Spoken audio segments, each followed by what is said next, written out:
नाज़रीन आदाब। अवधनामा के प्रोग्राम अखबारों की दुनिया में मैं हारून रशीद आपका खैर मकदम करता हूँ। पेश खिदमत है रोज़नामा आग में डॉक्टर मोहम्मद मंजूर आलम का मजमून, हिंदुस्तानी तलबा मुजाहिदीन आज़ादी के नक्शे कदम पर गामजन। वो लिखते हैं कि कुर्बानी, जद्दोजहद, पुरखुलूस जज्बा, बुलंद हौसला और अज़्म मुसम्मम के बाद ही कोई तहरीक कामयाबी से हमकिनार होती है। तवील जद्दोजहद, मनसूबा बंदी और लंबी लड़ाई के बाद इनकलाब आता है। हिंदुस्तान के मौजूदा हालात में भी इनकलाब की आहट है। एक तब्दीली रूनुमा होने वाली है, लेकिन उसके लिए तवील जद्दोजहद, कुर्बानी और मनसूबा बंदी दरकार है। हालिया दिनों में जिस तरह पूरा मुल्क सरापा एहतिजाज बना हुआ है, उसने एक तहरीक को जन्म दिया है, एक इनकलाब की आमद को यकीनी बना दिया है। लेकिन उसके लिए हमें कुर्बानी देना होगी, तवील लड़ाई लड़ना पड़ेगी, क्योंकि कोई भी तहरीक कुर्बानी, कोशिश और अज़्म हौसले से इबारत होती है। लंबे अरसे की जद्दोजहद के बाद ही कामयाबी मिलती है। वो लिखते हैं कि हिंदुस्तान की सरजमीन तहरीक और इनकलाब की आमाजगाह रही है। 1857 में जब अंग्रेजों ने हिंदुस्तान के इक़्तिदार पर कब्जा जमा लिया था, तो हमारे उलमा ने उनके खिलाफ तहरीक छेड़ दी।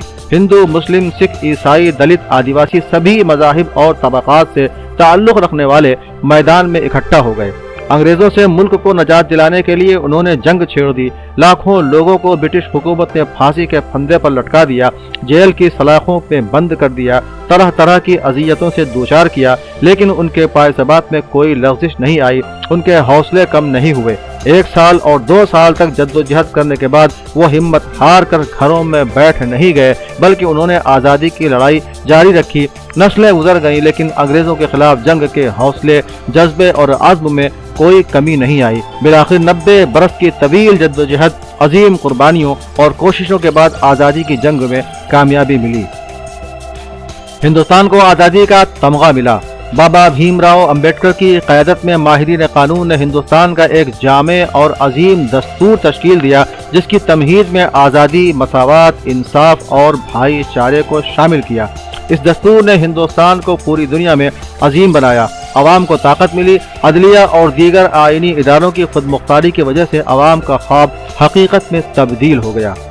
आज इसी दस्तूर और आइन पर हमला हो गया है। हिंदुस्तान की मौजूदा सरकार हिंदुस्तान के सेकुलरिज्म और जमहूरी ढांचे को ख़त्म करने की मनसूबा बंदी कर चुकी है और मुतादिद कदम भी उठाए जा चुके हैं। आइन में मुसलसल तरमीम के साथ आइन और दस्तूर के खिलाफ कानून बनाए जा रहे हैं। गुज़श्ता 6 बरसों में बीजेपी सरकार ने हिंदुस्तान की तमहीद के खिलाफ दसियों कानून बनाए हैं। ताहम मुतनाज़ा शहरियत एक्ट उनमें सबसे खतरनाक और आइन के वाज़ेह खिलाफ है। इस कानून में मजहब की बुनियाद पर 3 ममालिक पाकिस्तान, बांग्लादेश और अफगानिस्तान की अक़लियतों को शहरियत देने की तजवीज़ शामिल है। सिर्फ मुसलमानों का नाम इसमें शामिल नहीं है। इस कानून की सरकार अब तक कोई वाज़ेह वजह भी बयान नहीं कर सकी है कि आखिर सिर्फ इन्हीं 3 ममालिक के अक़लियतों को सरकार ने शहरियत देने का फैसला क्यों किया, क्या बुनियाद है। अगर बात पड़ोसी ममालिक में अक़लियतों पर होने वाले मज़ालिम की है, तो उसमें श्रीलंका, भूटान और म्यांमार सर फहरिस्त हैं। म्यांमार में मुसलमानों पर जुल्म हो रहा है, श्रीलंका में तमिल हिंदुओं पर जुल्म हो रहा है और भूटान में ईसाइयों पर जुल्म हो रहा है। हुकूमत ने अफगानिस्तान को भी अपना पड़ोसी मुल्क बता दिया है, जबकि यह हकीकत के खिलाफ है। हिंदुस्तान और अफगानिस्तान की सरहदें कहीं भी साथ साथ नहीं मिलती। क्या हुकूमत ने 3 ममालिक का इंतखाब मुस्लिम अक्सरियत की वजह से किया है? तो फिर इंडोनेशिया, मलेशिया और अरब ममालिक शामिल क्यों नहीं किए गए, जहां लाखों की तादाद में हिंदुओं को शहरियत हासिल है। मजहब की बुनियाद पर दुनिया में कहीं भी शहरियत नहीं दी जाती, बल्कि शहरियत की बुनियाद पैदाइश होती है और आज भी इसी पर अमल हो रहा है। अमेरिका, ब्रितानिया और यूरोप में हिंदुस्तानी और पाकिस्तानी नज़ाद लोगों की बड़ी तादाद है, जिन्होंने वहाँ की शहरियत के साथ हुकूमत में भी हिस्सेदारी मिली हुई है। MP और मिनिस्टर बने हुए हैं, अहम ओहदों पर फायज हैं। कभी उन ममालिक में ऐसी कोई बात नहीं हुई कि ये गैर मुल्की हैं, बाहर के हैं।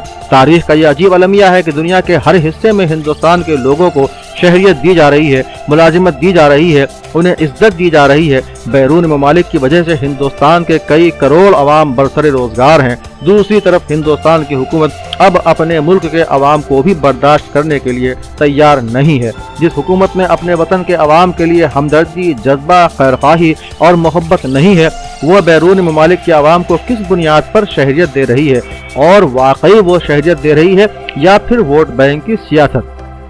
लव जिहाद, नोटबंदी, राम मंदिर और कश्मीर से फिरका वाराना मसाइल के बाद अब वो शहरियत के मसले को हिंदू मुस्लिम बनाकर सियासी पोजीशन को मजबूत बनाना चाहती है। डॉक्टर मंजूर आलम लिखते हैं कि मुतनाज़ा शहरियत एक्ट NRC और NPR यकीनी तौर पर हिंदुस्तान के दस्तूर और आइन के खिलाफ है। गरीबों, मजदूरों, आदिवासियों और कमजोर तबकात को परेशान करने की साजिश है। मुल्क की 95% से ज्यादा आबादी को अपनी तारीख पैदाइश मालूम ही नहीं है। आज भी गांव और देहातों में पैदाइश सर्टिफिकेट बनाने का चलन नहीं है। बाप दादा के दस्तावेजात को महफूज करने के बारे में भी किसी के हाशिए ख्याल में भी नहीं आया, क्योंकि कभी किसी ने सोचा ही नहीं था कि उनके वोटों से मुंतखब होने वाली सरकार उन्हीं से शहरियत साबित करने के लिए चैलेंज कर देगी। शहरियत का सबूत मांग लिया जाएगा। जिनके आबाओ अजदाद ने भारत को अंग्रेजों से आज़ाद कराया था, उनको ही मशकूक बना दिया जाएगा। ये हालात 1857 से मुख्तलिफ नहीं है। इस वक्त भी हमारे मुल्क पर कब्जा करके हमसे हमारे हुकूक सल्ब कर लिए गए थे। आज भी हमसे हमारे हुकूक छीने जा रहे हैं। 1857 के हालात को हमारे असलाफ ने नज़रअंदाज करने के बजाय जंग करके अपना हक हासिल किया था और अंग्रेज़ों को मुल्क छोड़ने पर मजबूर किया था। हमारे असलाफ के नक्श कदम पर चलते हुए मुल्क और बैरून मुल्क के स्टूडेंट ने आज़ादी की नई जंग छेड़ दी है। ये लड़ाई भी भारत को बचाने के लिए है। दस्तूर और आइन पर होने वाले हमले को रोकने के लिए भारत इसी वक्त भारत है जब तक उसका दस्तूर और आइन महफूज है।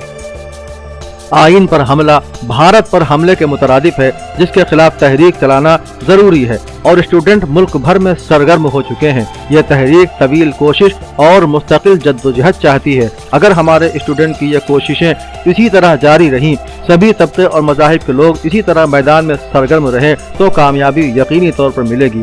भारत बचाओ मुहिम कामयाबी से हमकिनार होगी। हिंदुस्तान का आइन और दस्तूर हमले से महफूज रहेगा।